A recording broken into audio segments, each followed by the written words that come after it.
Assalamualaikum warahmatullahi wabarakatuh. Salam sejahtera, salam kebajikan, salam Om Swastiastu, Namo Buddhaya.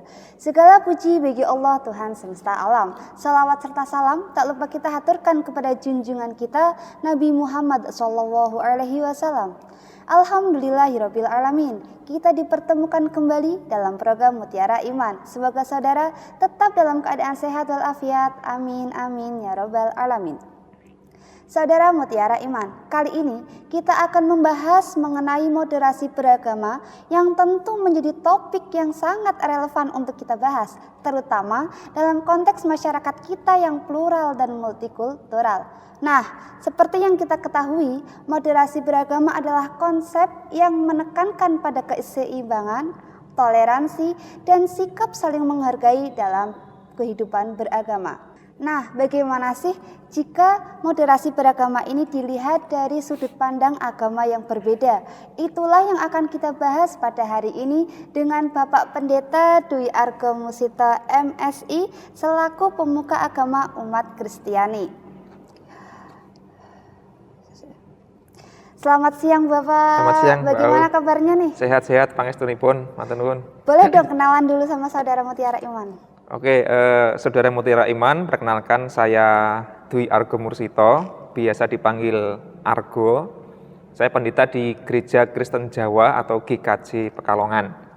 Saya di Pekalongan sudah 13 tahun kurang lebih, Mbak. Oh, lama dong. Gitu ya.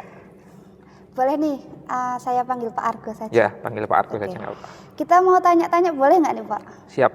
Nah, pertanyaan pertama nih Pak, bagaimana definisi moderasi beragama menurut Pak Argo selaku pemuka agama umat Kristiani? Oke, terima kasih. Kalau menurut saya, moderasi beragama itu bisa dibagi dalam dua sisi lah, atau dua dimensi gitu ya. Yang pertama itu sisi keyakinan, dan itu ada di istilahnya itu ranah privat. Masing-masing orang bisa punya keyakinan yang tidak sama. Ada yang keyakinannya itu ekstrim ke kanan, atau di tengah, moderat, atau ke kiri lah gitu ya. Nah, sisi yang kedua itu soal perilaku atau sikap, tindakannya.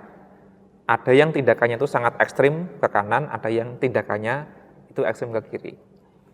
Nah, kalau kita bicara soal moderasi beragama, itu harapannya bisa moderat di tataran keyakinan tadi itu, sehingga keyakinan tidak ekstrem kanan atau kiri, serta perilakunya itu juga moderat, tidak ekstrem ke kanan dan ke kiri. Nah, menurut saya pribadi, saudara Mutiara Iman, yang bisa ditata oleh pemerintah, oleh masyarakat itu soal sikap dan perilaku tadi itu. Karena kita nggak bisa mengontrol isi pikiran dan keyakinan masing-masing individu. Yang penting adalah sikapnya moderat. Aku misalnya bisa punya keyakinan sangat kiri, misalnya gitu, yang nggak percaya pada Tuhan dan agama itu apalah, itu omong kosong misalnya. Tapi aku nggak boleh memaksakan itu dalam sikap yang nyata pada orang-orang yang memang religius. Atau ada orang yang sangat kanan beragama, sangat saleh dan sebagainya, tapi dia kemudian sangat eksklusif. Nah, dia tetap harus berperilaku moderat, karena kita tadi itu plural dan multikultural. Nah, menurut saya keseimbangan ada di situ. Jadi tergantung sikap masing-masing ya Pak? Betul. Lalu bagaimana sih menurut Pak Argo moderasi beragama yang ada pada Indonesia pada saat ini? Ya, saya nggak tahu kenapa kok pemerintah akhir-akhir ini mendengungkan atau mempromosikan moderasi beragama. Dengar-dengar memang karena supaya tidak ada bahaya terlalu kanan atau terlalu kiri ya, di tengah-tengah lah, supaya stabilitasnya terjaga. Karena menurut saya, Indonesia sudah punya warisan kultural yang cukup luar biasa di semua budaya, kalau boleh saya katakan begitu, sudah moderat sebenarnya. Sudah harmonis, rukun, damai, dan seterusnya. Nah, mungkin karena agama itu cukup sensitif di Indonesia dan rawan dipolitisasi, sehingga bisa menimbulkan kekacauan.